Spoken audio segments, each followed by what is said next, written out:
Well, good evening, everybody, and welcome to Bourbon Neophyte. We had to start up a little early because some of you may know Livewire had a little technical difficulty, let's say. And so I'm just going to fill in this little bit of time and start everything off early.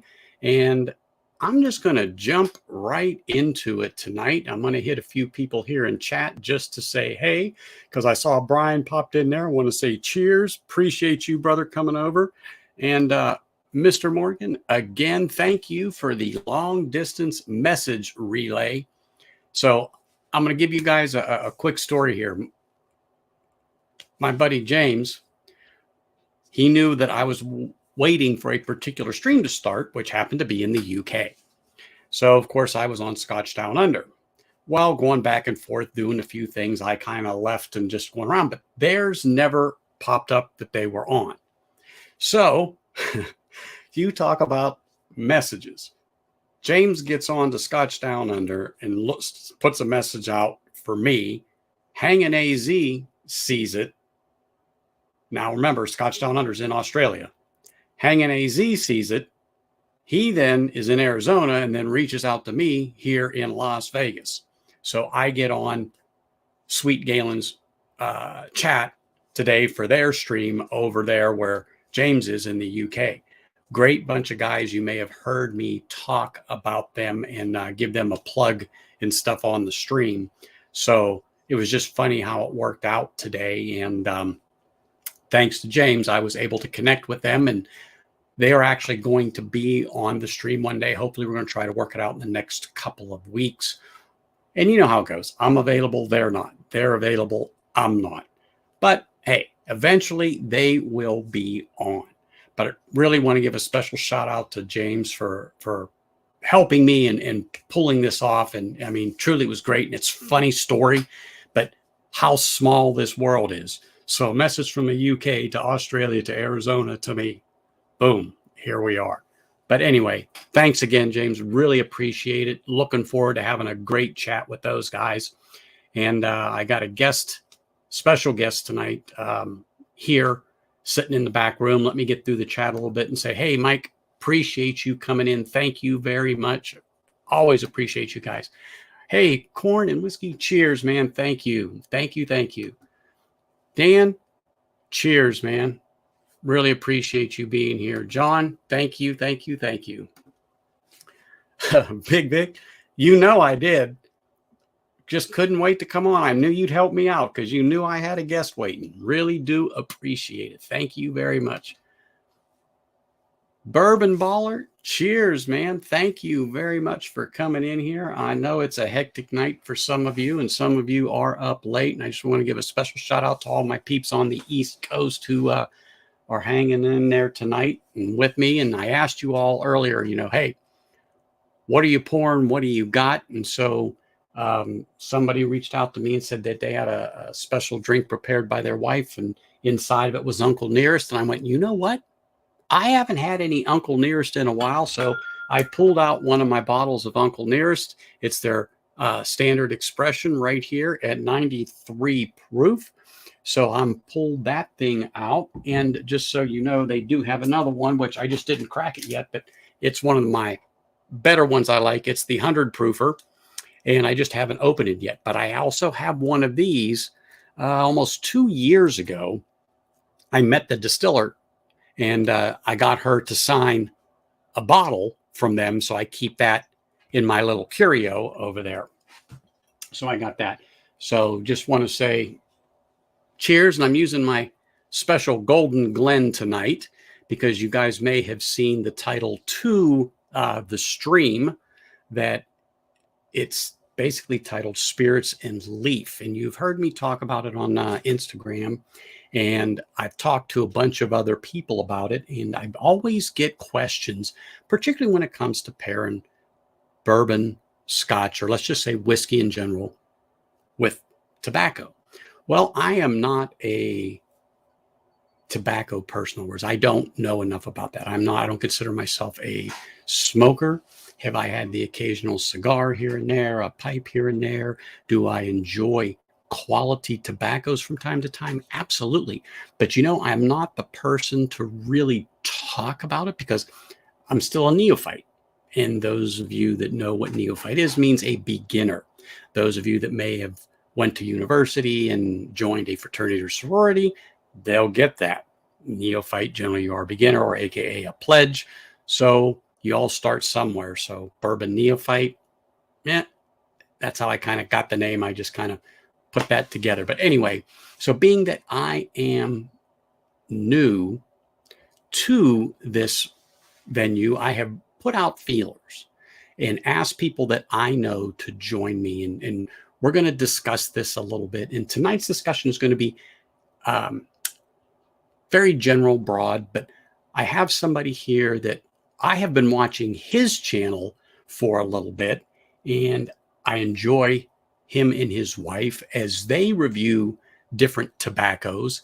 And I think that they make a great team, but I also enjoy the conversations that they have and the way they talk to, let's just say, me, just like I'm talking to you right now. It's as if I am sitting in the room with you all. And you all know that's how I like to interact. And as you know, I generally will do this pub style to where I'll post the link live in the chat and have you all join in, particularly when we're having a good discussion about whiskeys, be it Scotch, be it bourbon, be it Irish, be it American malt. You know, it doesn't really make a difference. But I enjoy your input into this also. So later on in the stream, I will put the link up there if anybody wants to join for a moment. But I just want to finish up welcoming people here, and then I'm going to bring my guest on tonight. And so we all can start this little discussion here about spirits and leaf. So, Cohen, thank you very much, and always appreciate you, sir, and your comments on my stream, particularly when you go back and check them out live. And I definitely got to get to that store. You are absolutely right. But you are, I'm telling you, you're one of the top people that I really rely on when it comes to particularly prices, where to get things, but what's worth spending our money on and what's best to leave on the shelf. Nick, cheers, brother. Glad to see that you got some time to pop in over here. Mr. Evans, always great to see you around here. Stacy, you're still celebrating your birthday, I know. Cheers. Thank you, thank you, thank you. Great stream. Enjoyed seeing actually everybody that was on your stream today. And good giveaway. Really like that. Hope for your next 500 that maybe I'll be one of the people sitting there next to you or one of your co-hosts on the stream. John, cheers, man. Thank you for popping on. Always appreciate seeing people pop in here that, you know, we don't get to always see all the time, but really do appreciate it. Sorry, I'm getting distracted by the chat because it is just popping up here. And Bill, cheers. Thank you for popping in here. Isaiah, cheers, man. Thank you for popping in here. So now that I got all that here and there out of the way, make sure that we always say happy birthday to Stacy. So I am going to go ahead and bring my guest on, and so you all one can meet him.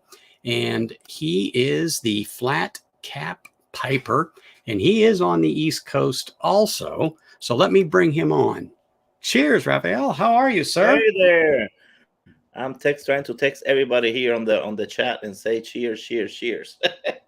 I understand. Yes, yes, yes, yes. It's funny you pull out that bottle because exactly that's the bottle that I had right here. Well, and that's the bottle that I figured that you probably started with, unless you're a proofy bitch like me, and I've got to have at least 100 north. But there are times that you just want to start out with something that's just a good, decent sipper that has flavor. And one of the funny things about this particular bourbon, okay, is that for me, it comes off fruity on the nose. Mm-hmm. And so, I mean, it's something I generally will pull out of Scotch those kind of fruit notes. Usually bourbons, I'll get maybe a good, strong maraschino cherry note with caramel and brown sugar. But when I popped the cap on this thing today, as I poured it in the glass, one of the first things I got, I couldn't believe, was, holy smokes, this is fruity. And I haven't had this in months. And one of the things I have been talking about was going back into my rotation. As you can see, I have a few things on the shelf that I keep just Oh, in I case love I it. need something. Yeah, I and love it. that's not all of Wish I it, but had that that's just at collection. arm's reach. But about going back into my stock and grabbing some bottles that I've enjoyed, but just haven't been to in a while. So I've been doing that, and I pulled them out here. And before we get into discussing you a little bit, and so you can tell them who you are, is I'm going to show everybody what I've been into. Well, as you can see, I grabbed the Uncle Nearest everyone because I haven't had that in a while. But I also went back to some old favorites. And one of them, just the standard Old Forester right here. I just think it's a very good daily sipper. I went back to that, which I haven't had in a while. And I've had a couple of drams of this week, which I thought was great. Was just my Old Isra 99, which the brown sugar note and caramel on this thing, now that it's really opened up for about a year and a half, has been phenomenal the last couple days. And then some of my old standby favorites, as you know, love my Bardstown. This just happens to be Fusion 3. I pulled off the shelf here since last Sunday. And then I pulled off this week Fusion 4 from Bardstown, went back into that. Really, That really was pretty enjoy low. that. And Probably hitting that then I wanted a kick. I wanted something with proof. So on Friday night, I reached in there, grabbed a store pick from Corey's up in Henderson, Nevada. And it's a Knob Creek bourbon, comes in at 118 proof. And this is just absolutely fantastic, especially now it's opened up a little bit. I just love that great rich cherry and caramel with that deep, almost burnt brown sugar note that it has. And I'm fortunate that it went that way with that particular expression, because my very first review I ever did was a standard wilderness trail. And when I went back to that sucker almost 8-9 months after I did that review, the cherries just popped in that sucker. It was amazing.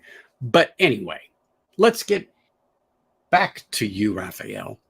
You're the flat cap piper. So tell us about you and your channel, because we definitely want to get you some subs. So anyone in here that might be interested in this topic and would like to hear your reviews, particularly on tobacco, make sure you guys go out there and find him. And Richie or one of my other subs, if you can, find his link and please put it into chat so people can go and subscribe to him. But Raphael, please go ahead. Tell us a little more about your channel and you. Well, let's start with the flat cap. Actually, and there's going to be a video coming out this week because people have been asking me about my flat cap collection. And that started with my grandfather wearing flat caps. His family was from Corsica, and I saw these pictures of him, and then my dad wearing flat caps, and then now me wearing flat caps. So I love flat caps. I have them of every color, everything that you can imagine. So that's my first love there for the flat caps.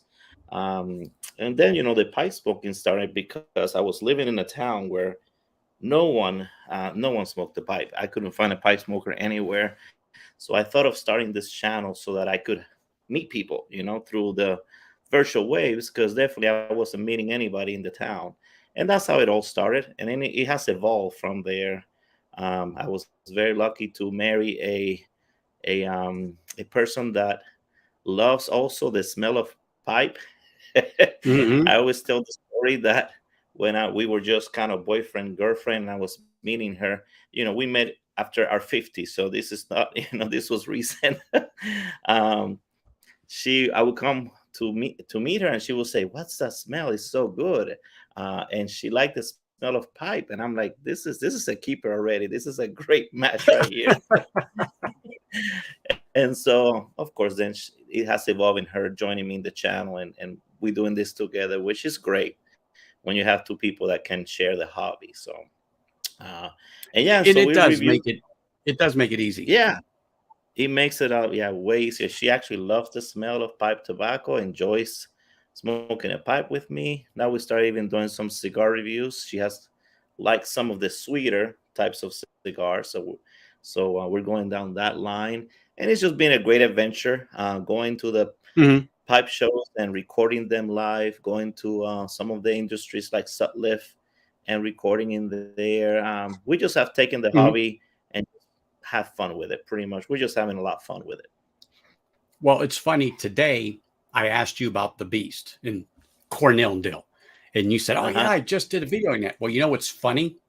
I actually had that video up on my computer as all this message thing was transpiring.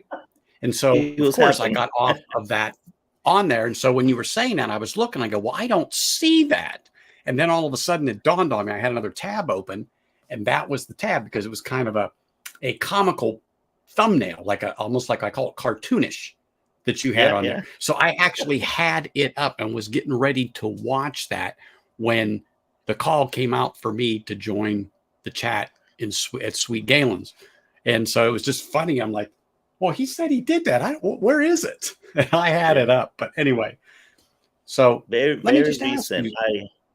I've been having actually over the last, I would say, last year, some of the companies that have enjoyed us doing a review have been sending us some of these tobaccos before they come out. So that has been a Oh, blessing because some of them I've been able to get, you know, weeks, sometimes even more than that before they come out. But this one in particular, the Beast, got well, didn't get lost in the mail. Actually, got stolen by a neighbor. I know exactly who it was. So actually, a viewer sent me this tin of the Beast. I was I was not going to be able to review it because, as you know, it's gone. Yeah, so well, I isn't it almost didn't get. amazing?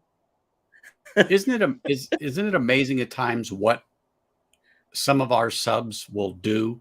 I mean, Yeah, the oh, stuff that we get, and I've said this many a times about the people that support me, and I don't ask really for anything, but I know that if I wanted a particular sample of a whiskey, that I could ask Bill Monolith that's on there. I could ask, you know, Mr. Whiskey Shits. You'll see him down there.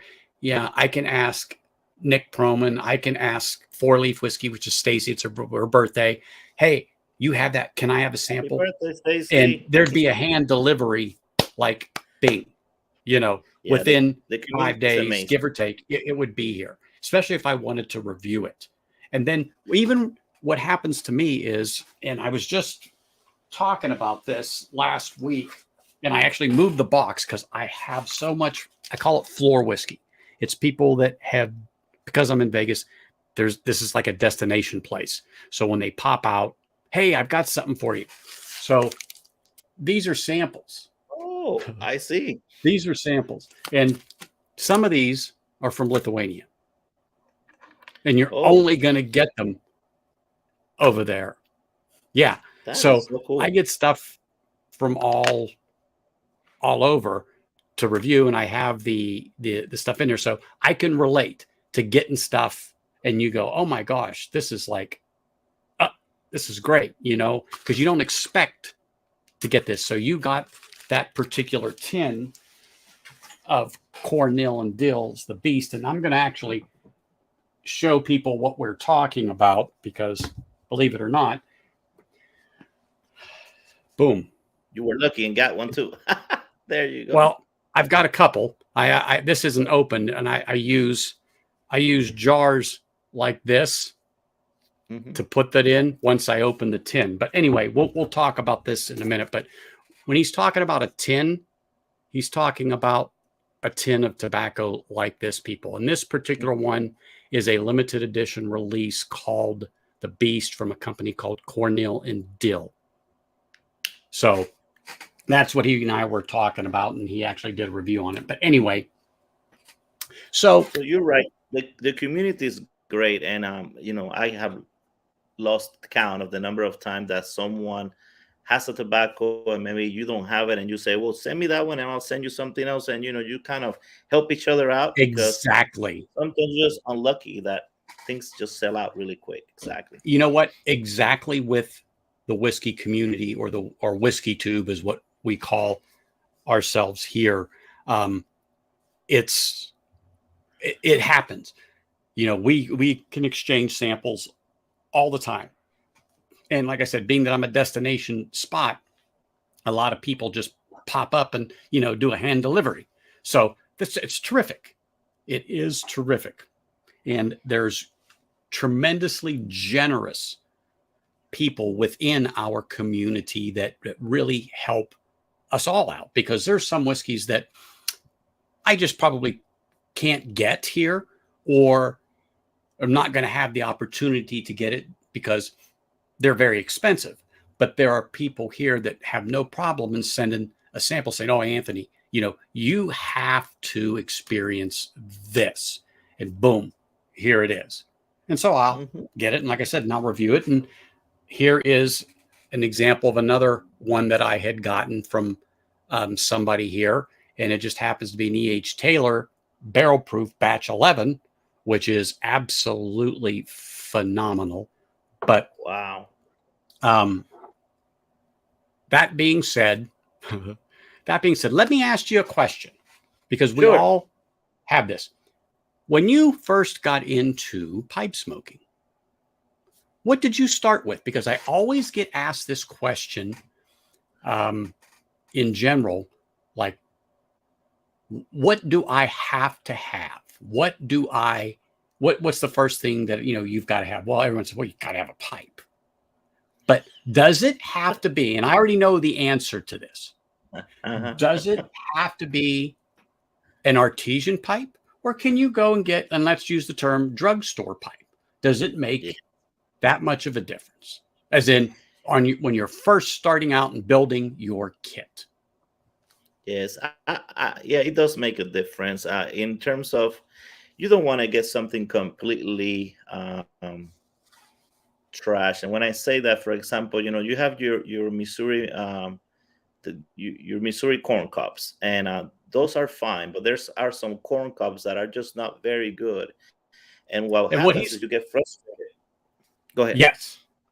So what I'm just going to show people, and this is a Missouri Meerschaum, and this Exactly. is a country That's a gentleman. well-made And one. how you have it is, it says Missouri Meerschaum on it, but it's just too close. There it goes. But it's on there. But Yeah. that's what he's talking about when he says a cob. It is a cob. And that's On the there. cheapest way to go. The most least expensive is to get you a corn cob and get something like that, something well known like Missouri Meerschaum, versus getting one of those, maybe at a store that they just look really terrible, and sometimes they use them for other things that is not pipe tobacco, and that will give you a bad experience because again, the draw may be bad, and you're trying to make this tobacco burn and stay burning, and you won't be able to. Same with the pipes. Most briar pipes should be fine, but like everything, if you look inside of it and the draft hole is all out of whack, then that could also kind of make your experience bad. So I tell people either get a corn cob or something at least middle of the line, so that at least your experience is good. Because I want them to stay in the hobby, obviously, not to have a bad experience off the bat. Yeah. As far as the tobacco, most people start just like I started, really with the wrong type of tobacco to start, which is your aromatics, your lane 1Q. They smell great. Yeah. And if you go to a brick and mortar, B&M store, that's what they're gonna give you. They're gonna have another name, and they're gonna have just the best smelling tobacco, and they're gonna point you towards that one, because you think of that pipe tobacco smells good, and that's why you start. But to be honest, that's also a hard tobacco to start, because when you start, you don't know how to do the cadence. You do it too fast. It gets hot. It burns your tongue, and I some was people just have going to, quit yes, before you even that's a getting to great, the good great part. point. great point about that. And let's just back up a little bit, because particularly to people that might be new to this. And then Cohen put that the Frog series of pipe tobacco is very popular. And correct me if I'm wrong, Cohen, that's from Germany. There's one with the frog on it. As a matter of fact, I was talking about that a few days ago, and the actual name escapes me, but it's frog something. But I think that is a German tobacco. So let I me think it's know Fred the about Frog. that. Let me see. I think I There have was one right Frog here. Morton. There was Frog Morton, but there's no more Frog Morton. But there's one called Frog something, and it's out of Germany. Yeah, and let me see it. Anyway, but the cadence that he's talking about is very important, particularly when you got aromatic tobaccos, because they're pretty darn juicy, and you can get, I think that's it. If you hold that tin up, that's it. That's the one. Hold on. Let me get this thing here. That's it. Fred the Frog. Fred the Frog. That's one of them that they have, which, yeah, It's funny because I saw actually things just happen. I guess they don't happen by chance. We're actually reviewing this one Tuesday at 2:30. This is my latest review. So whoever mentioned that, I don't know. Maybe they have telepathy with me. So this it wasn't Tuesday at on this one. PM, it was in a forum.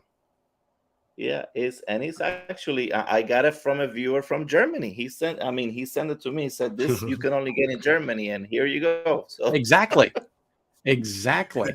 But it's just how things went up. But let's go back to the aromatics. And yes, I have a few, and they were not my big favorite. However, the one that is from the Country Squire, and it's called Old Toby. That's my favorite. I'm telling you what, it's light, but it's actually quite nice. And there's a couple other little things in the chat that I'm going to highlight in a little bit, but since we're on aromatics, but aromatics can be very moist. All right. And will require a lot of relight sometimes. So dry time after you pull some out can be critical to getting an enjoyable smoke from a pipe without having many relights. Relights are not unusual, but when it's constant during that period of time, then it becomes a problem, or just basically becomes a pain in the butt. Yeah. And because you're always having to relight. So the cadence too that he's talking about is once you get a good light, and we're going to talk about that a little bit because there's so many little topics to talk about, but once you get that lit and you get your cadence going to where the bowl isn't going to burn your hand because you're not freight training it, the cadence is to where you have a steady rhythm of smoking and relaxing, I call it. Smoking and relaxing, to where you maintain the combustion in the chamber slowly. Just like when you're sipping a nice bourbon. You're sipping on it, you're enjoying the tasting notes. Tobacco is the same way. And it's just like not all bourbons do people like, not all tobaccos do people like. It depends on you and your palate. So aromatics, in other words, strong aromatics, like a good black cherry Cavendish, and I'm just using that as an example, are not high on my list, let's say. And I actually have one, and I keep that in jars, because when I get some of them, because I want to try them, I order them by the ounce in bulk, because it's just more economical. And then I have mason jars, but I also get jars like this, and you can get them from Michael's or anywhere. But go to your thrift store, because a lot of people throw these out. These ones weren't even opened, and I picked them up between $1 and $2. So, and all you have to do is go out and they'll hold a couple of ounces and they'll be fine.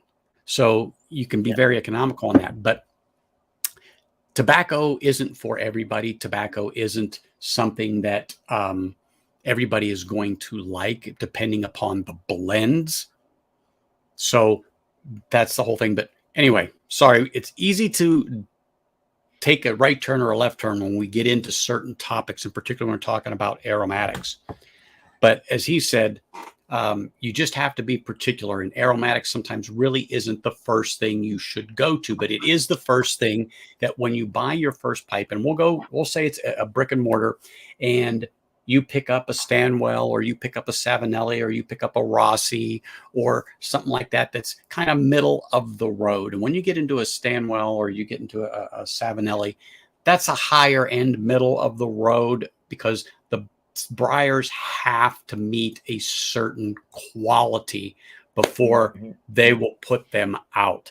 And I'm not saying that, I don't want to demean any of the other companies, but there are some briars that will have blemishes, let's say, in them. And you could experience what they call burnout a lot quicker because of these blemishes. Now, depending upon where they are, they may be totally harmless. And some of them, if you really look when you get them, and I have to bring this to people's attention, is sometimes you will find that there will be fill holes, because there will be like a small hole in the briar, and then they will fill it. And then when they stain, and I'm going to use that term, the briar, it generally goes unnoticed unless you take a moment and examine the briar on the pipe. But that doesn't necessarily mean that that is a bad thing.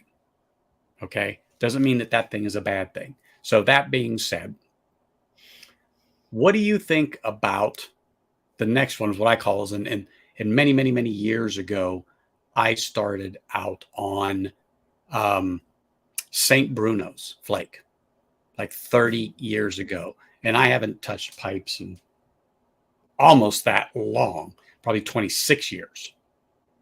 My wife bought me a Danish Stanwell. Long time ago.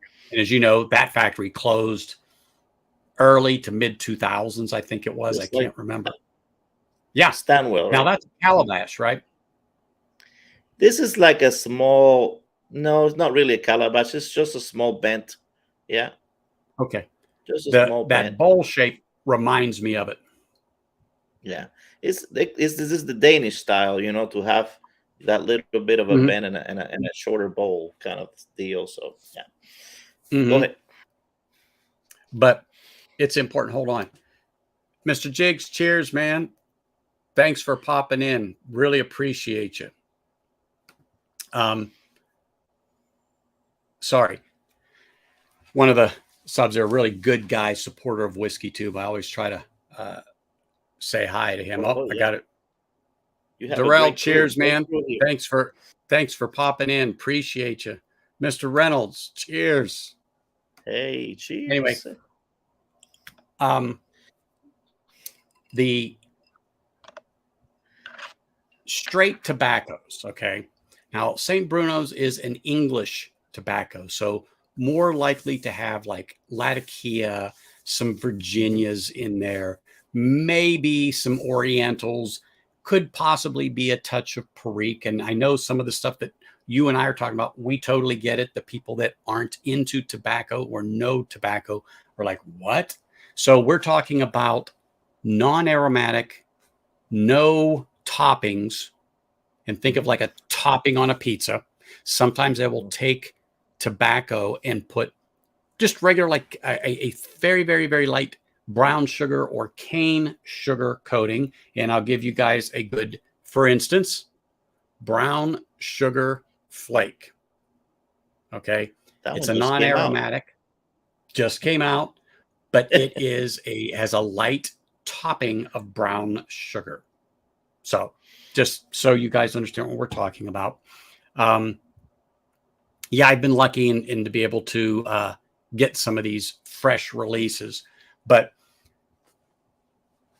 what I tend to lean towards more is the English blends, and then an English aromatic called Hunting Creek by Country Squire. Oh, okay. It's very, very light in the aromatic. And you don't get too many that I see Englishes that are considered an aromatic. And I almost wouldn't even call it that because, I don't get that. I hate to say artificial taste that some aromatics will have of the plum and the cherry and the peach and the vanilla and the strawberry. I mean, it gets outrageous, people.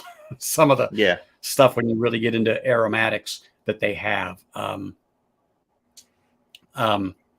It's just unbelievable. But it all makes up an experience, is what I'm getting at. And the experience is what it is. It's like when you pour a glass of whiskey, you want an experience. So what is your mood? What are you in?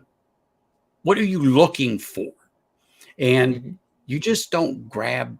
Well, you can. You're going to have a go-to, just like you have a go-to whiskey. You probably have a go-to tobacco, but it's something you plan and you think about when you want to just relax and enjoy. And like I said, we're going all over the spectrum here, but the way we're talking is just kind of rolling into it. But the experience, and this is how I'm going to describe it, and feel free to add. But when you select that pipe and you select the tobacco, and generally real pipe smokers have set pipes for aromatics, for English blends, for burleys, for orientals, because they feel that style of bowl, that shape, gives the proper combustion and heat to get all of the subtle notes out of that particular tobacco. So they're looking for an experience. So when they sit to do that, it's generally a 30, 45 minute, an hour, unless you have something like a pub pipe or a house pipe from Peterson, which are much larger bowls to the people that are listening. And you can pack those and get a good 2 hour or more smoke out of one of those. So if you're sitting, let's say Raphael and I were just sitting somewhere and we knew we weren't going anywhere and we're just going to sit and enjoy each other's company and talk and share a dram. Well, we don't want to keep packing a pipe. So I would bring my Peterson pub pipe, and he may just say, have a Peterson system pipe. And we would just sit and have that and enjoy the experience, the conversation, so on and so forth. But anyway,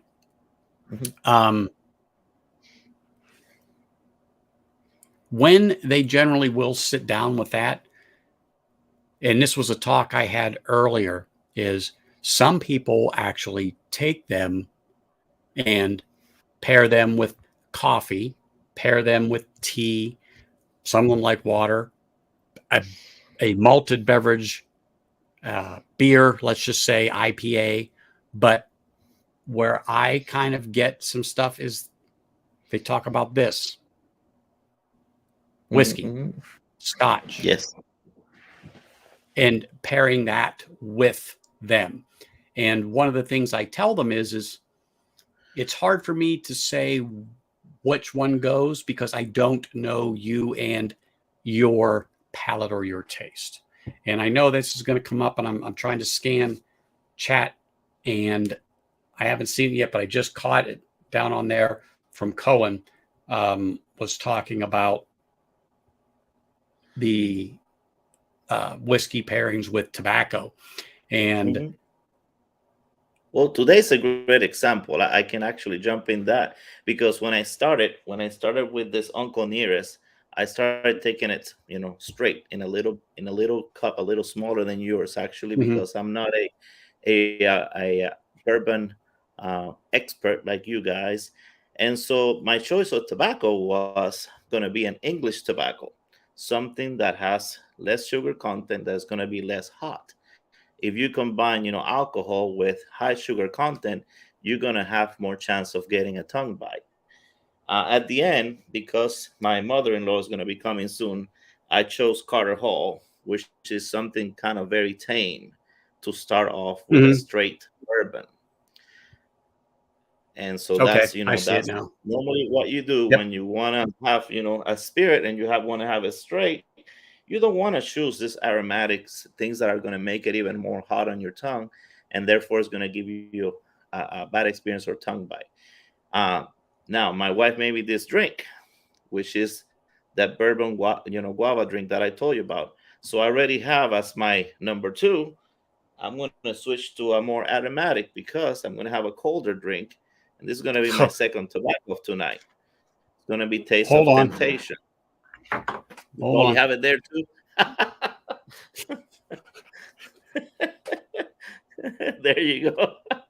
There it is. So, And then so don't when forget, it comes, there's a little. there you got quite a collection there. Those are all. I haven't tried that St. Patrick's Day, to be honest, but the other Got ones I that. have. I forget who I got it from because of an order. They Yeah. included it. So But definitely when pairing with the drinks, I'll go with the things that are not aromatics. Either some burley, some latakia, things that are not sweet or heavily topped, because it's only going to make the propensity to have a tongue bite higher, so you're not going to enjoy it as much. Aromatics go well with either cold drinks, or some of them can go with coffee. I prefer not, but some people can have them with coffee too, especially there's some blends that have been made with coffee. They made San yes. Espresso from Warp, and it was an amazing. It made my top 5 this year. That one's What definitely a good about one. Coffee. what about well, let me grab it because I haven't tried it yet. But what about cigar blends, believe it or not, like the Savinelli right Mhm. here? Yeah, So it's made with cigar cigar. leaf. hmm I had another one. I think I did a review on that one. And those, just like, I think somebody made a comment here, how they do better, cigar blends and cigars are better to have with drink. As long as the blend does not add a bunch of flavor to it. There was one called um, La Casa Cubana, something like that. Anyway, they made Hmm. it to be a cigar blend, but it was just too sweet, and it just doesn't go. If it's a true cigar blend, yes. If it's something that they're gonna top, then I would say no. Just like cigars, Gee, they go well with drink, but if you have a very sweet cigar, that doesn't go good with a drink. With that, yeah. with a spirit. You know what I mean when I mean a drink? Yeah. Yeah. No, exactly. Evening, Steve. Cheers, brother. Cuban cigars rule and their prices suck. Well, absolutely they do. Um, but I also think too that there is some stuff made in Nicaragua, Dominican Republic, that can, I don't want to say go toe to toe with the Cuban, because it has to do with the climate and the soil that that particular tobacco is grown in, and they're in the sweet spot, let's just say, over there in hmm Cuba. So there is a propensity that everybody goes towards a Cuban, but I have had them from different areas, and uh, even a regular Monte Cristo versus a Cuban. And it's hard to tell unless you are a real connoisseur.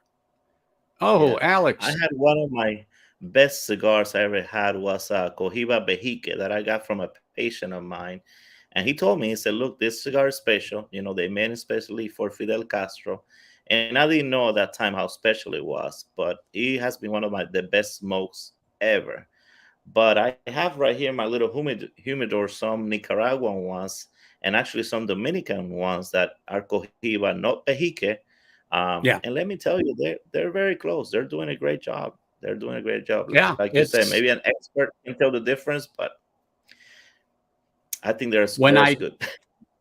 when I actually do the cigar side of it, I have someone that we're just going to get together and do it. And he's going to bring a couple of other people, hopefully from certain manufacturers, to talk about that.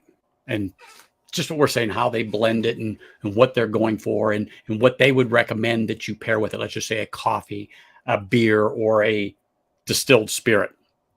But we're still in trying to figure that particular conversation and how we want it to go out. So that's going to be the whole other side of this. But cheers, Alex. Glad to see that you can actually be up for this one night. Appreciate it, man. But yes, I mean, we're kind of all over the place on this because it's such a fascinating topic, but it has so many fingers off of it that I really want to try to keep us a little bit on track, because it's so easy to get into cigars when you're talking about this, and I enjoy the conversation either way. So, but I want to try to keep it focused on what we're talking about here, and then one day get a few more people that I know and do a greater type of what I call a pub style discussion with these topics that we're talking about. Like I said, there's a couple more people on your side of the world that, offline we'll talk about, but I don't want to mention them live because then it lets the cat out of the bag. But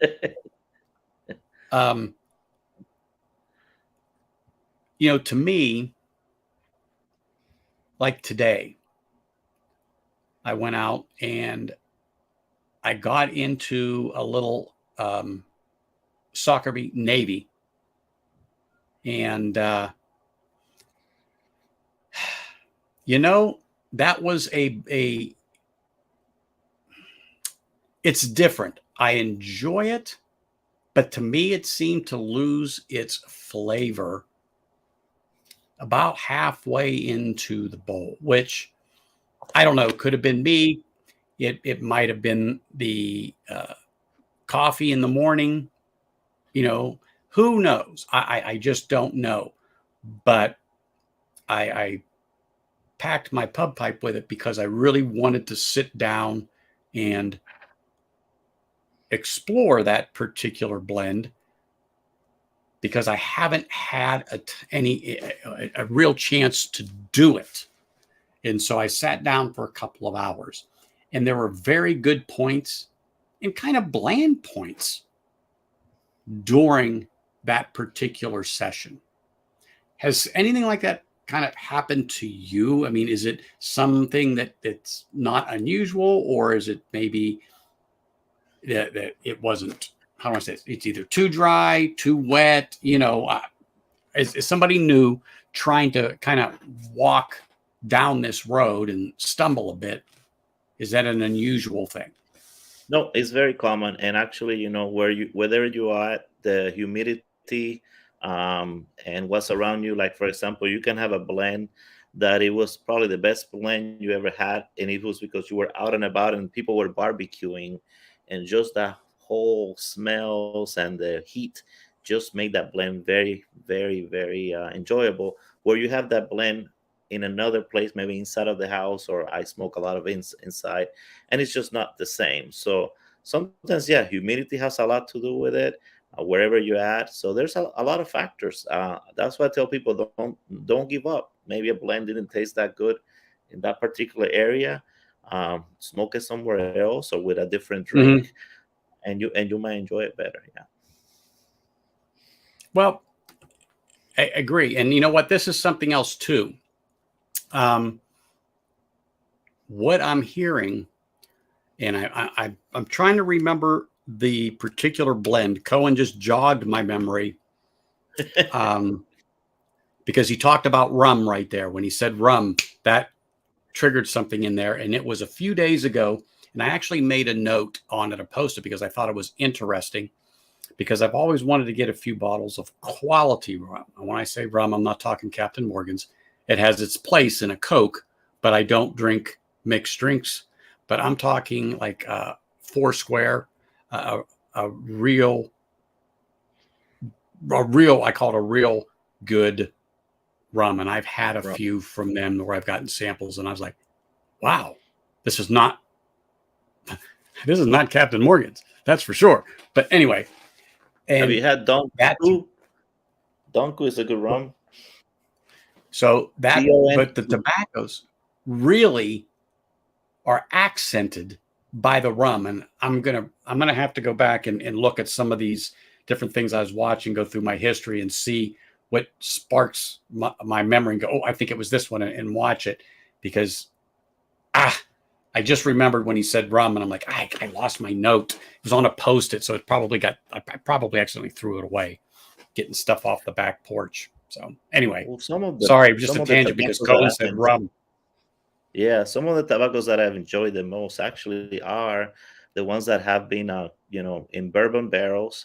There was a not, kind of recent one called Plum Pudding Bourbon Barrel Age, and that is an amazing tobacco. And they've been making more, where they're either case with rum, or they actually have been just kind of put in a bourbon barrel to give you that taste.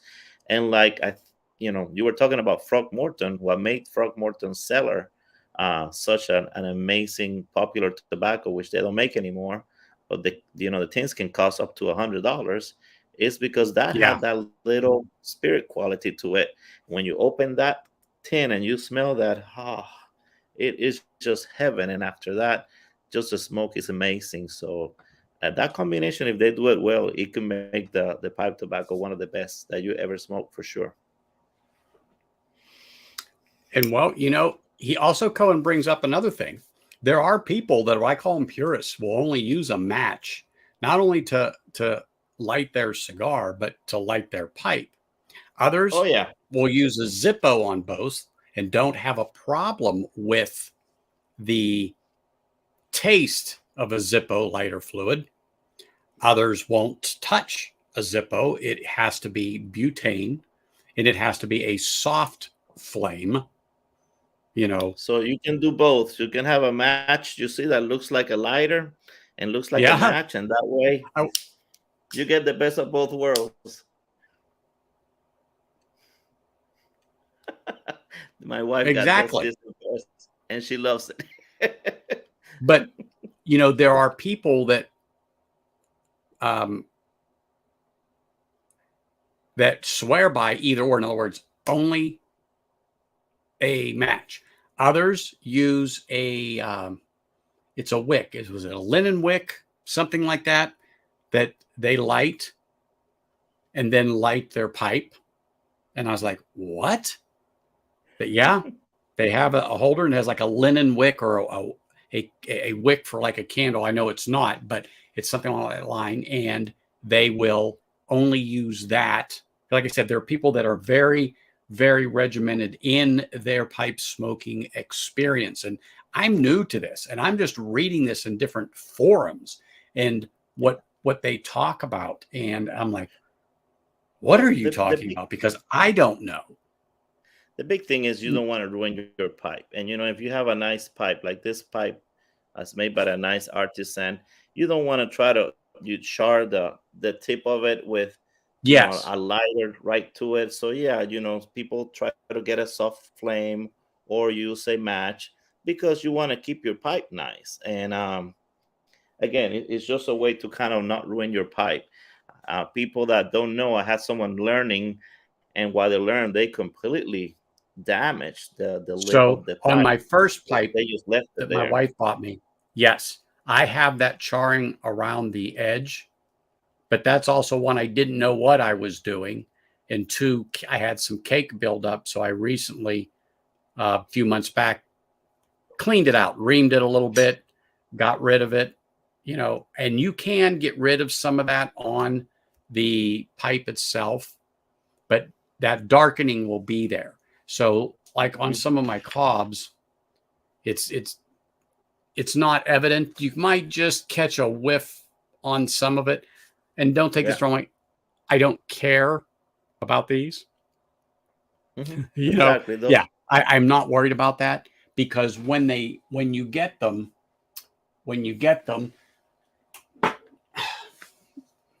they look like this. Yeah. But when you start to use them, they turn like this. Yeah, But there's nothing wrong with that. Nothing. And then they get even darker. Yeah. That's a nice See if we stem on can get that one. This is a Shire Cobbett. Yes. Yeah. Yeah. This is a Shire upgraded Cobbett. stem. That looks great. Yeah, exactly. But this is my, well, actually, these don't ghost a lot. And that's another thing we got to talk about is ghosting. Depending upon your blend, some blends you never want to mix in a pipe. So let's just say, okay, aromatic versus non-aromatic. Some aromatics will stay in a briar like super glue. Yeah, those heavy top And ones. they call that ghosting. It gets in there. If you have a one of the meerschaum, worst one is called Captain Black Grape. If you ever had that, you just have to use one pipe for that, because you will never get that smell out of that pipe forever and ever. That's because of that. I call it the syrup to get that. Yeah. Well, what else do you call it? I mean, that's what it is, in my opinion. But yeah, you have to watch. You have to watch that, because you will get that. The corn cobs can ghost. However, how would you say this? They don't seem to take to that trend. But that particular blend that he's talking about, the grape, I think, yeah, I think it could, period. But in general, they don't. But another one that typically doesn't hold flavors is a meerschaum. They can, however, they can ghost. It depends on what it is. In other words, that flavor sticks with them a while or just never goes. A Lakeland blend. Yes, they have like the Aaronmore, or no, not Aaronmore,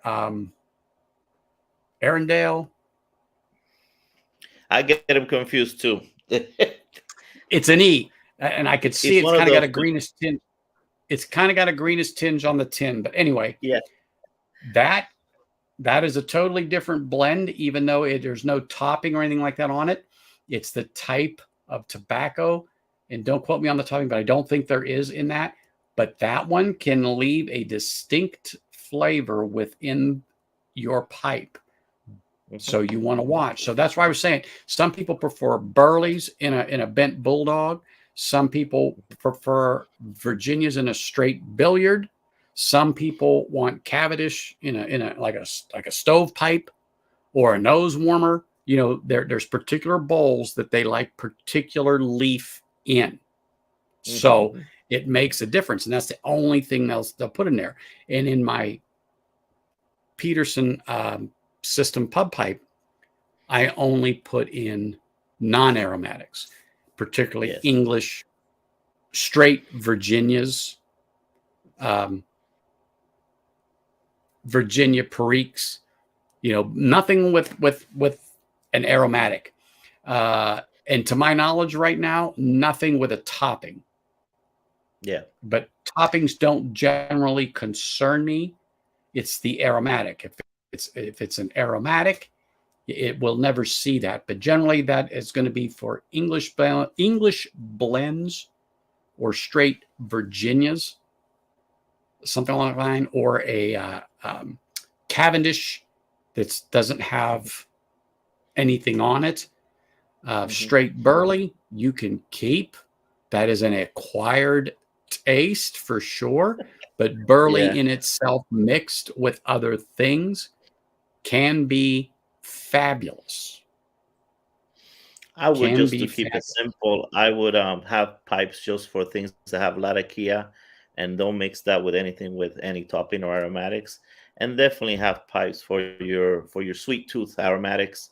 And then my third set of pipes will be for things like burleys and things like that, which they don't ghost very much. So Mhm. definitely the latakia one is one that you want to just keep for specific pipes because it kind of takes away from the experience when you put something else in a pipe that you have used for just latakia. So that's And definitely Latakia, how I yeah, do it.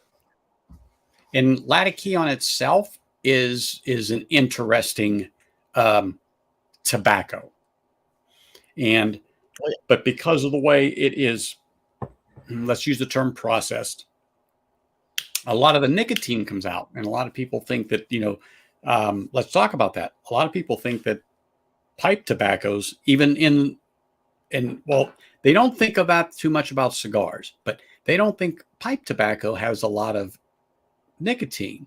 And I'm here to oh tell yeah, you that they can be as nicotine strong as a nice cigar oh is yeah, strong with for sure. nicotine. And particularly one of the ones that we just talked about that they say is very high in nicotine is the Beast, the small batch. Mhm. And people say It that has two of the major things that have nicotine, which is Perique, 51%, and they also added Dark Fire Kentucky. These are both derivative of burley, which out of the leaves of tobacco is the highest in nicotine content. So you have two of the things that have the most nicotine together there, and Mhm. that's why it's high nicotine. Now there's also specifically called rustica, and if you want to get higher nicotine, then that's where you want to go. And those could be very very pleasant. Actually, I just I, reviewed a I blend that I've had got that, and it was great. I've got tins of that coming. Yes. I think it was one of the Birds of the Leaves, Birds of the Feather series. It left me right now, but I'll Oh, think about it. I know what you're That talking was about because I was looking at them. There Aberrant. is another one. Which one? It was called Aberrant, and they Yep. made it with some rustica, and they did such a good job blending it that you get that rustica, like high nicotine, but you also get just a great tasting tobacco. Highly recommend that one. It's a red bird on the face. It's called A Aberrant with lot an of A. those though are hard to come by because they're again were released in a Limited. series. Yeah. So if you find them, yes. It's like a whiskey. There's certain ones that are Yeah. released. There's only so many, and once they're gone, they're gone.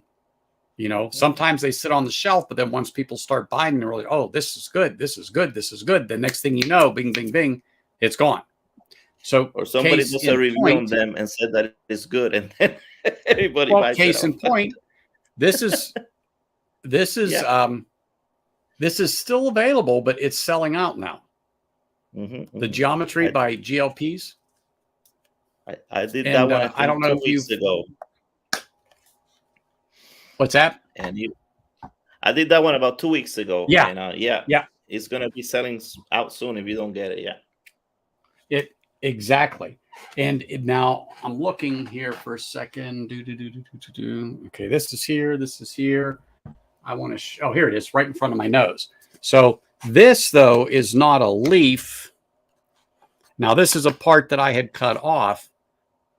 There, it's a Mm. plug. Okay. Now I cut this little section off. Hold on.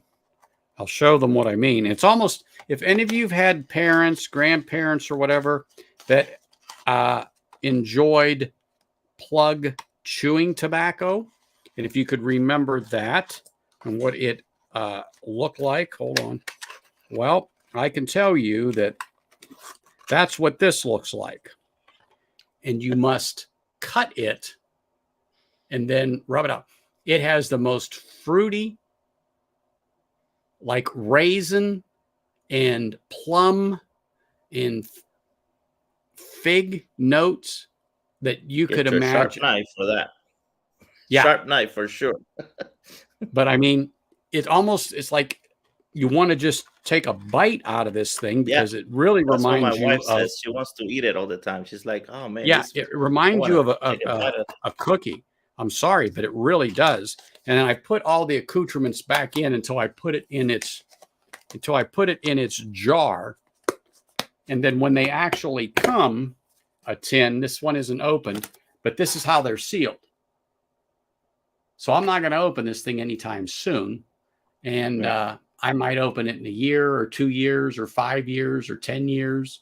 You know, it's sealed and it will do its thing in stuff like these. But anyway, Yeah. and what I was It's talking about actually gonna earlier taste on some of way these, better if you give it some time for sure. yes. And then some of these, depending upon what is, and even this one too, this is the brown sugar flake. And people don't know when I say it comes in like it'll look like a stick of gum Yeah. that you Yeah. have to rub out. Okay. Depending. And that's how the St. Bruno's flake used to come in a tin 30 years ago. Yeah. And again, this has amazing nosing notes that I mean, truthfully, it's out of this world. But this is another one that will be going into a jar only because I've opened the tin. There are ways to reseal the tin, but I'm just going to put it into a jar and go from there. But there are so many. There's just so many different fingers that we could just go off on a tangent, but we'll get into some other stuff on other streams. But this is like whiskey. You can't have just one tin. You can't have just one blend. You can't have just one pipe. It's a hobby like this. I mean, it just grows. I mean, like I said, So this is part. And bringing you the I same question that you enjoy. had asked me at the beginning, for a beginner, bourbon Mhm, whiskey smoker, what is your suggestion? Where should they start? With what type of bourbon whiskey scotch, or is mhm. one better than the other to start? Start better with, let's say, a bourbon versus whiskey. Teach me. Yeah. And you're right. And I think, like you said, the people that walk into a brick and mortar, your local tobacconist, or there are gonna people who pick up basically a pipe, a tamper, a pipe tool, whichever you want to call it. They are going Yeah. to go and give you a bag like this and put 2 ounces in there and say this is what you need and get exactly. I was just going to look for mine and I realized it's in my pocket. But I Check also, here. yeah, exactly. So this somebody made for me out of olive wood from Israel, Oh yeah. Just like and everything, you can get something like this, which is just a few cents, or you can get somebody to make you a nice, cool one, like this guy who makes them out of pewter, and he makes blue jays and you name it. Dracula. I have or Dracula you over can here. be lazy and just have it in your. Yeah, exactly.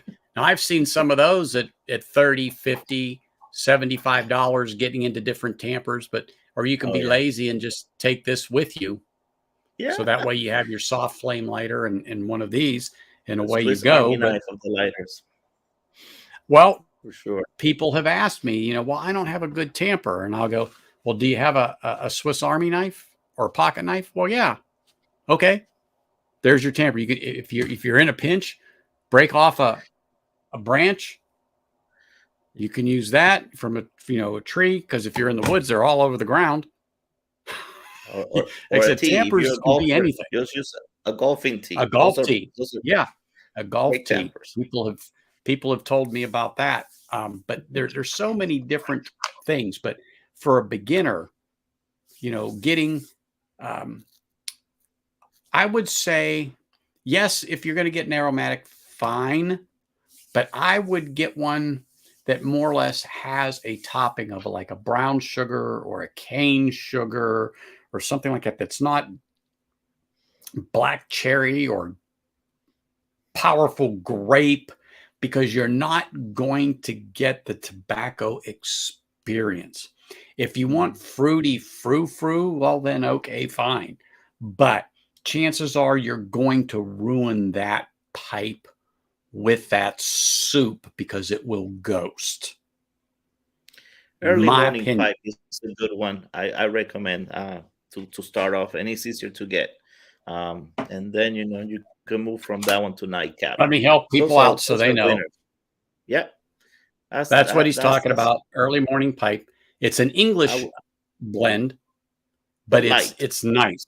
It is Yep. nice.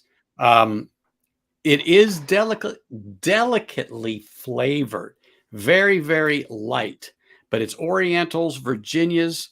There is Latakia in it, but it's small. Very light. Yeah. Yeah, Very there light. is Latakia in it, but it's small. But it's a nice English mixture that's great in the morning to start. These tins run about 14 to depending, maybe $16.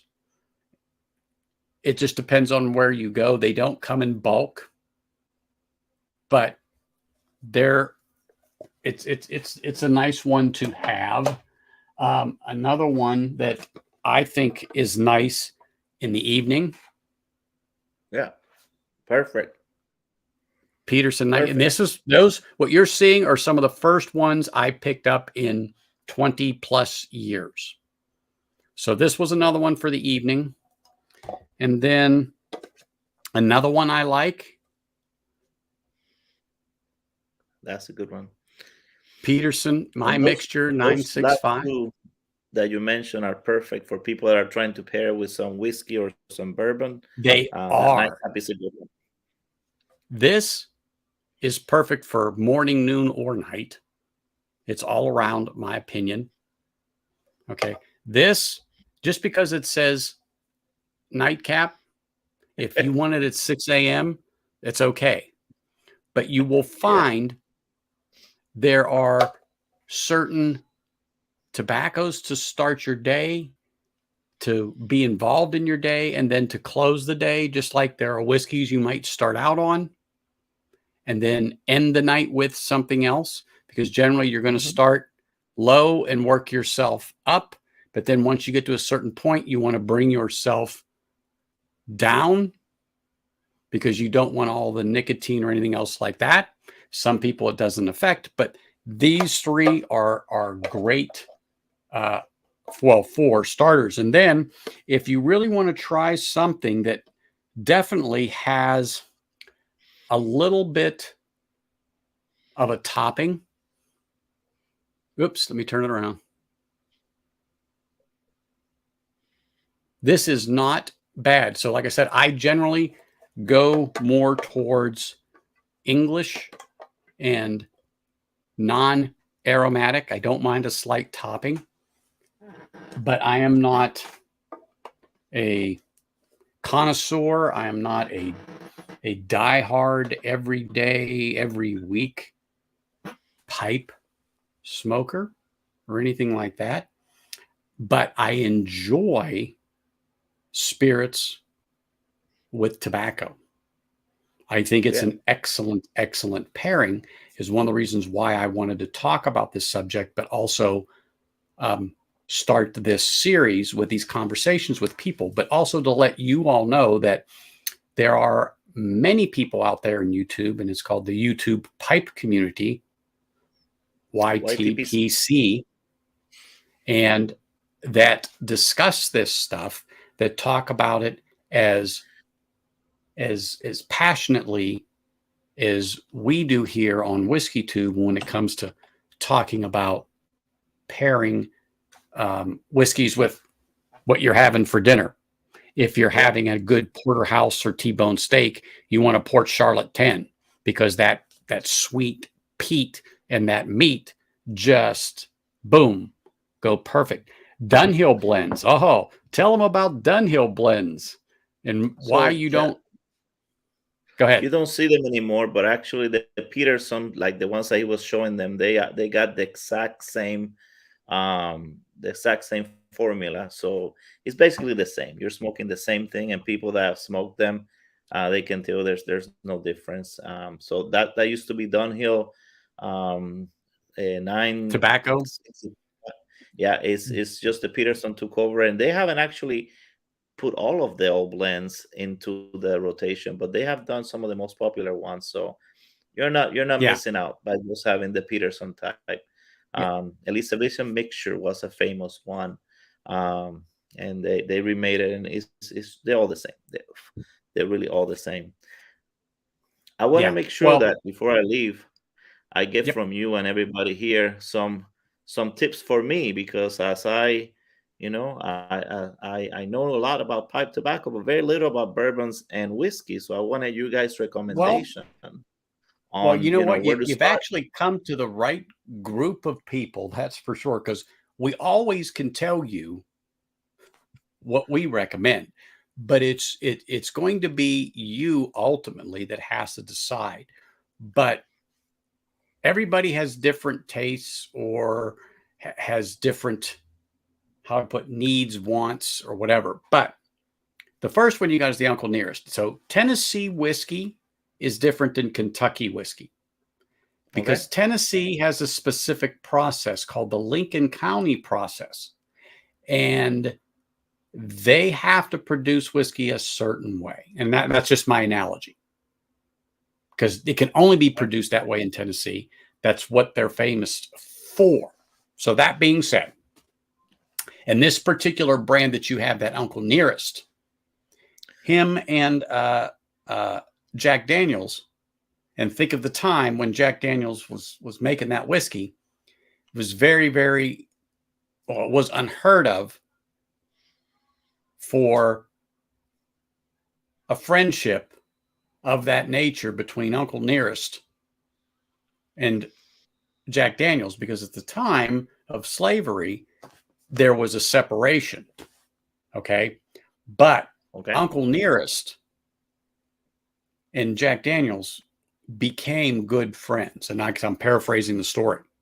And if you go to that distillery, they actually talk about Uncle Nearest. So, Mm.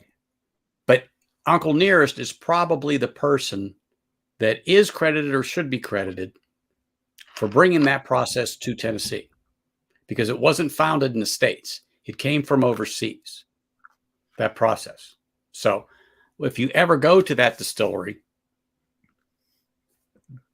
they will go to it a little more in depth and talk about it as far Okay. as what's what and how that came to be. But one thing that I can recommend to you, in you're in what state? It's Florida. That's what I thought. I knew you were on the East Coast, but I wasn't sure if it was like Carolina or something like that. I wasn't going to guess Florida because I didn't think you were that far down. But what I would suggest to you as a great everyday sipper for a bourbon is if you can find Smoke Wagon straight bourbon. Smoke wagon. All right. Let me Smoke write this Wagon. down. Yep. Hold on. I mean, it's We're here. we all have it. Ugh.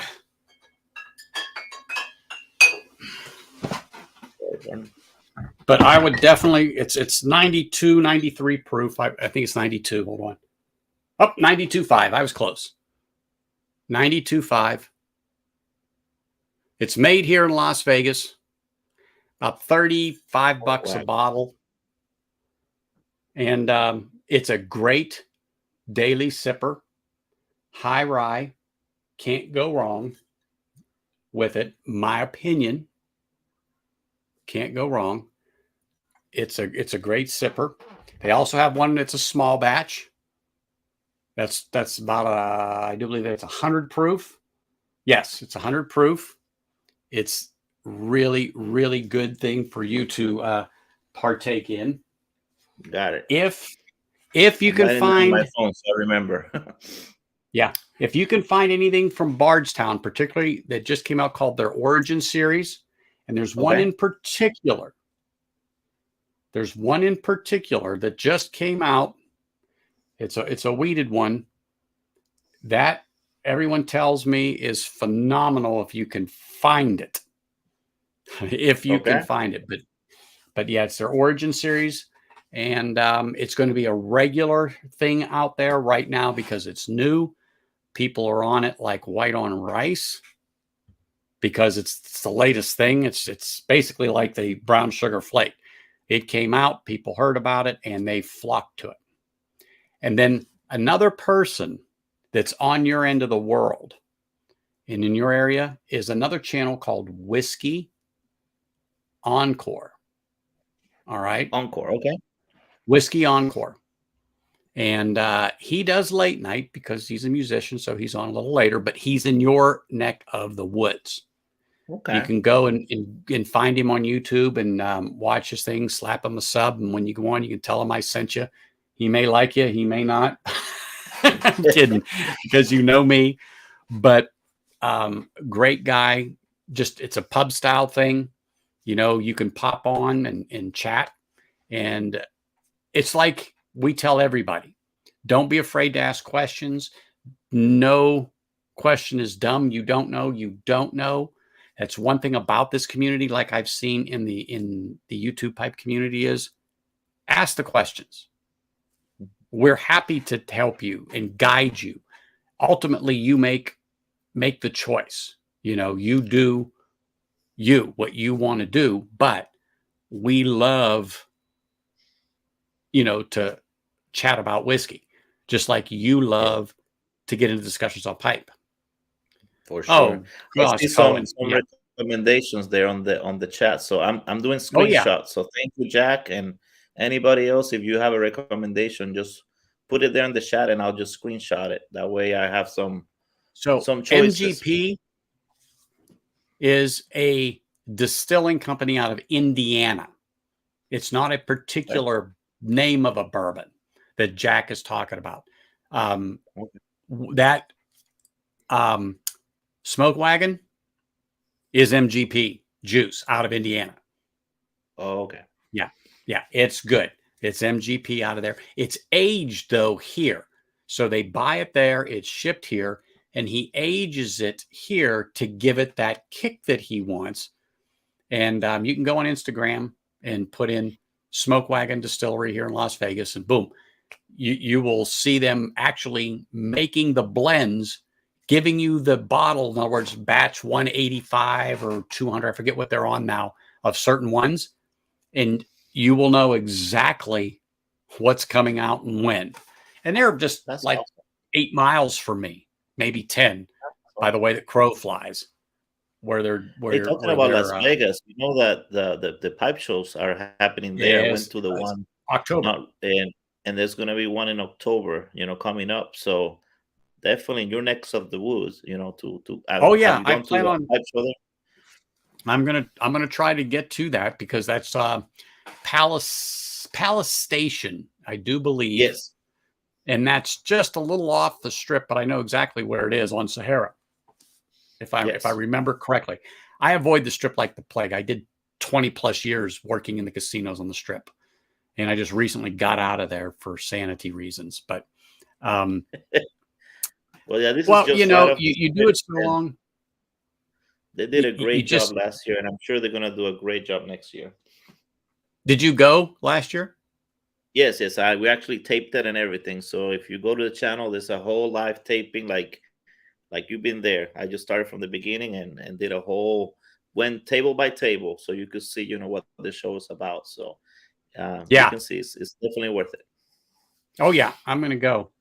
But I don't want to keep you. If you need to go, you go. I just want you to know I don't expect, because I know it's late for you and you probably got to go to work in the morning. Me, I'm an afternoon turn guy. So it's prime time here in Vegas. It's 10 o'clock for me. So I know So it's a little after James, 1 for you. James was asking if I try Scotch or rum.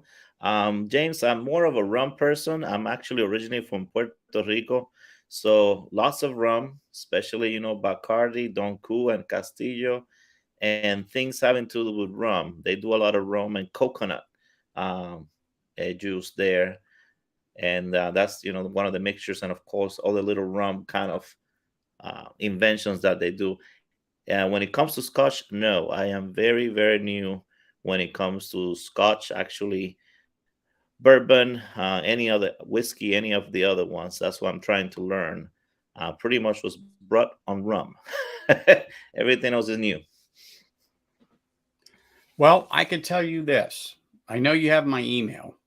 So today, tomorrow, whenever, reply back with your mailing address. And when I'm in Florida, you could end up getting a hand delivery. Okay, deal. That yeah, that we have there you go. We have to stay in touch when October comes, in case I'm in your neck of the woods on well, this year. yeah, if you come up, let me know, and we'll definitely do a meetup up there for sure. Yeah.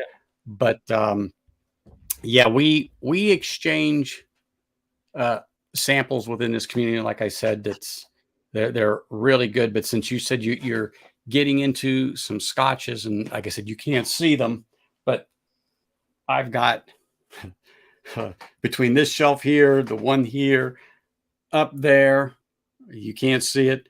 There are some scotches up there, because everyone jokes I shouldn't be bourbon neophyte, I should be Scotch neophyte.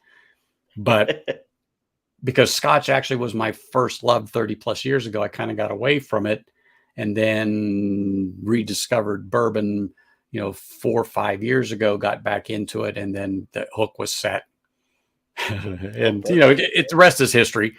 It goes from there. But yeah, well, we can see that you get some things to try before you buy. Perfect. Thank you. It Appreciate it. Well, it is. But then you go, well, you know what? I like this Glenmorangie, or I like this Tomatin. So then that gives you the gateway to say, okay, yeah, I'll buy the Tomatin 12, which is a Scotch, or I'll buy the 14, or that, okay, I like the basic profile. So then we'll just try a little more age. Now, peated whiskey is a whole different beast, because that is a deep smoke. And think of, I hate to say iodine and Band-Aids,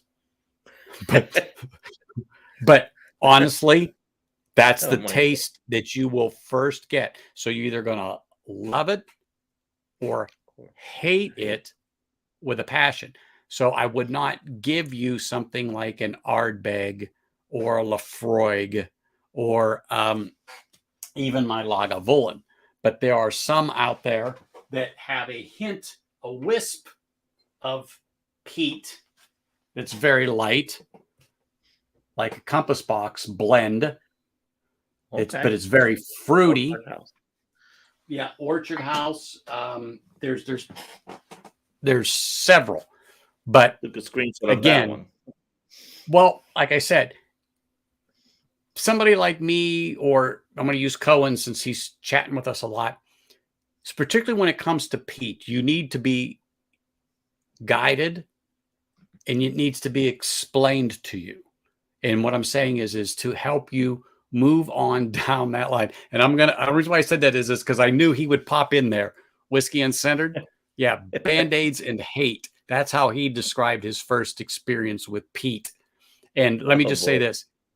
He can tolerate it now. He's okay, because you have to acquire the taste.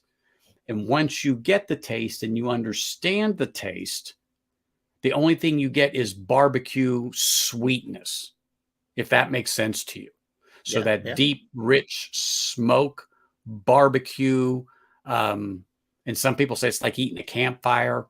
It just depends. And I even have whiskey that's peated. When I say whiskey, I know Scotch is whiskey, but I'm talking bourbon that's finished in peated Scotch barrels. So it imparts some of that flavor and that smoke, and it's extremely different. Okay, sometimes there are flavors in there that you don't expect to get. Some people think it's off-putting. I do not, because again, I know what peat is. It is a peculiar note. However, it can be very good. And one of the companies that make it is High West. I've got a couple of bottles. They're not peated. There's their everyday brand, but we could, like I said, guide you if you are interested in peat. And Jack here, he's loves peated Scotch. He has no problem with peated Scotch, and neither does Mr. Morgan. He doesn't have a problem with it. But again, it's one of those things that you have to go and experience. Well, see, he still thinks it's Band-Aids and hate. I love the Guinness cask, and that's what he tried, and he didn't like it. But think of blends. Go back to tobacco. There are certain blends that you go, oh my God, it's wonderful. But then there are some, I'm sure that you've had a few blends that you go, this is absolutely just not for me. It just doesn't do anything for your palate. It's just, there's something about it. It just doesn't work. And thank goodness you only got 2 ounces of it and didn't stock up. Yeah. So, yeah. So he mentions their musubi. What is the musubi? I think it's Jack says I take peated Scotch more of a musubi. Yeah, I saw that. Hold on, I'm gonna go and find that.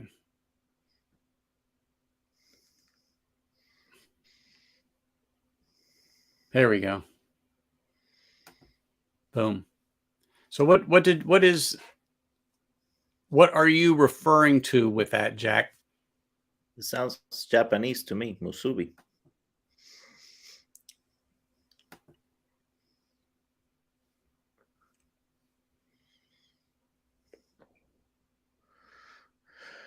Between whiskey and bourbon. I tried against similar grain. Okay. Oh yeah. You know what? I think in those samples that I originally had shown from JD Bourbon Approach, James, I think I actually have Baines in there. You just jogged my memory. And you're right. I have some Highland Park, like the 1215 would be great to get delivered to him, Cohen. You're absolutely right. That'd be absolutely right. So Highland Park is a Scotch, and the peat on there is what I call, compared to what, let's just say Cohen and I would sit down and drink when he's talking about Lafroig or he's talking about Ardbeg or something like that. That is like getting hit in the face with peat. Highland Park is a beautiful suggestion of peat. So that is, yeah, it's night and day difference. And once you experience a Highland Park, my opinion, it leaves you wanting more of that particular expression. But that's the hook for the peat that I was talking about. Once you get that taste and you go, well, that's not too bad, then you can walk up the ladder a little bit and experience a little more peat. But then once you fully can get acclimated to what we're talking about and understand it, it's heaven in a cup or glass. It is. It's just wonderful. It's a Hawaiian, okay, with barbecue spam or chicken wrapped in seaweed and rice. Oh, Lord. Okay, it's a Hawaiian thing. He's talking about its food. So you know what's funny, Jack? I actually had that. And I was doing a training class, and a gentleman that was in there was from the islands, and he made like 100 or so of these things, and they're only about that big, but wrapped in seaweed. It was a little peculiar taste at first, but 6 or 7 of them suckers later, I was fine. Were pretty darn good. But that was the first time I had Spain. Like in triangles? I think I've had some. Are they like in triangles, like thick triangle looking? I don't remember if it was triangles. I think ours were more of like a loaf, let's just say, wrapped in the seaweed. But you know what? It could be. I don't know. I'm not sure. You know, I'm not sure at all on that. Um, Well, I can tell you that out of the things that I've tried, just kind of straight trying different things like whiskey and vodka and bourbon and rum. The mhm. only one that for some reason I did not enjoy straight is brandy. Why would that be? Is that something that's completely different? How come the brandy just You is know what? I off to don't me? know too much about brandy, but to me, when I've had it, it's just been too sweet. It's too much on the liqueur side, and I Got it. don't like that syrupy sweetness. And that's what That's probably brandy why. gets to me now. I can't remember the brandy I've had. It was top dollar brandy, and I was Uh-huh. like, that was very palatable. But it's been some years, and as soon as they brought the glass out, I knew it was a brandy snifter. Because it's meant to be held and warmed in the hand because you Uh-huh. want to bring that temperature up to really to get the full essence of it. And I warmed it, and we were nosing it, and they were explaining it to me, and I was dreading it because I really just didn't like the syrupy. I didn't because of bad experiences prior, but because I didn't want to be discourteous, I sipped it, and I was like, wow, this was really good. So it's not like E&J brandy, okay? And that's like the well drinks you would find at your local rot gut saloon, the E&J. But yeah, I see there, it's an Jack. experience. Thank you for that. Well, I don't mind fruit, but that, like I said, some of that stuff I had originally, but I wish I knew what it was I had before the name of that particular brandy. That would really been nice. But you know, that's just the way it is. I do not I can't remember. It's been too long ago, and I've never pursued it, and I haven't thought about it until you just mentioned brandy. And again, it's just sparked that memory in my head. And that's what I happens. see People there. here say Co something, and it gets me going. Cohen mentioned the triangles are Japanese. Yeah, I used to live in Japan actually when I was in the Navy for 4 years. So when I just went to France, I saw them, and they were like in a vending machine, and I just grabbed them because I remember how good they were, and what they mentioned just sounded like that. And so thank you, Cohen. Exactly, yeah, that's what I'm talking about. Those triangles wrapped in seaweed, they're just so good. It's one thing about Japan. They have the vending machine market coined over there because you can pretty much get anything out of a vending machine from ice cream to Anything, hot dishes just anything. plopped right out. And there's not just one or two, there's rows of them. Anything. Yeah. They're just amazing. They're so organized. I was Night and pleasantly day amazed. difference.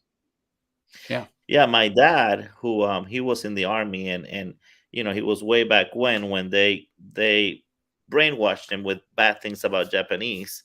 And when Yeah. I had to move there, he didn't want nothing to do with them. He had only negative things to say until he came to Yeah. visit me. And after he came to visit me, he actually loved it so much he came back again to visit me every year because he appreciated how clean, And you know organized what? everything was.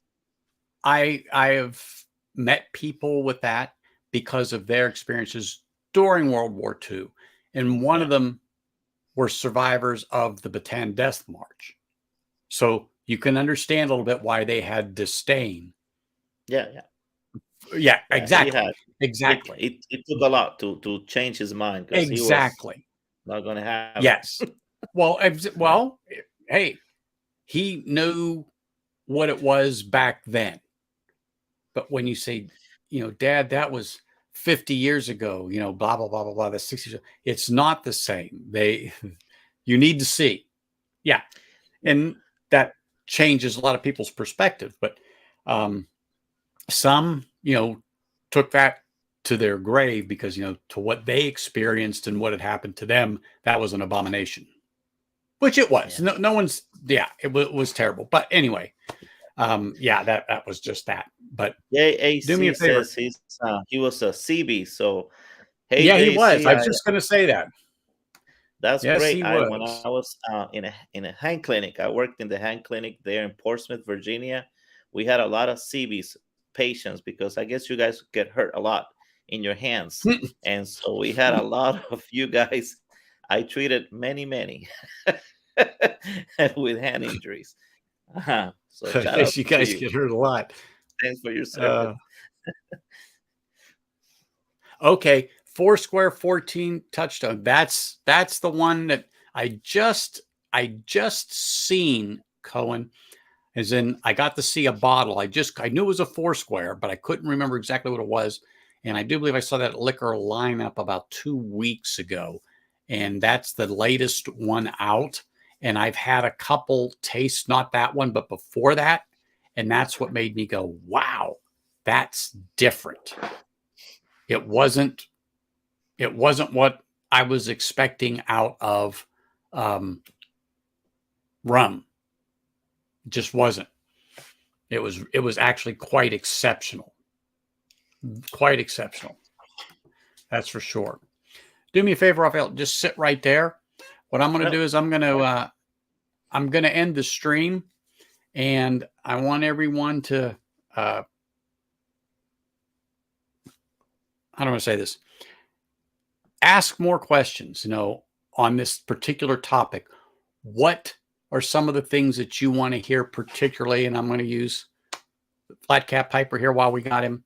That if you have particular questions that you would like to know more on pertaining to pipe tobacco, and maybe what we'll do is say, hey, pick some tobaccos and how would you pair them with a whiskey? Let me know, and then I'll figure that part out, and then get some of those to him so we can get his determination and have him back on a stream to give you guys his opinion as far as pairing different whiskeys with those blends that he has. I think that it would be a good segue into some of this pairings because I can help him out, and he and I can have different chats live that aren't live where you see that he and I can actually go through these and do that and then come back and then tell you guys. But I think that it'd be a segue, and the people I have that are going to come on and talk about cigars are going to be more versed in the pairing of cigars and whiskey. And like I said, we are going to go ahead and I'm still working out dates, times, and particulars with that. But hopefully here next month, that will be the next first true live type episode of that. This was kind of off the cuff and as a conversation that he and I actually had this today was last because minute. of James is how all of this started. And I said, well, you know what? We're just going to roll this thing out so people can see what it's going to be like. And then I said I was going to open it up earlier, but the time just got away because we got the bullshit and imagine that on this stream. But to have you all come on and actually interact with him and talk to him on a one-on-one basis. And then I'm going to try to get a few more people that from the YouTube pipe community on so that we can really do a pub style type of a chat, because I do know a few that already are into pipe tobaccos and whiskey and have a collection themselves. So it's just working out this time thing because I'm out here and they're way over there on the East Coast. So we have a huge difference in time. So what I'm thinking about doing is maybe doing a recorded or doing a special Saturday session in the afternoon to where we can sit for a couple of hours and do an actual live stream. But it's just working out the particulars with that and with these people. And I think that would be great. And you all would really appreciate that.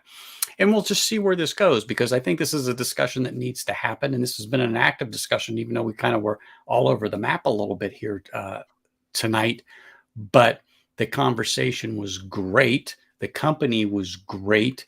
Of course, you all in chat are great. And I just want to say thank you. And I look forward to seeing you all again. And just want to say next Sunday, I will not be streaming. My sister will be visiting me. So I'm going to spend some time with her, but does not mean you will not see me in somebody else's stream, probably on Sunday here and there. But I just wanted to let you know, and I will put that up on the YouTube community page for Bourbon Neophyte, just so you guys remember. But anyway, I look forward to seeing you all guys in about 2 weeks, give or take, or on somebody else's stream. And until then, cheers, everyone. I will be seeing you around. Have a great evening. Thanks for joining us. Cheers. I'm done with my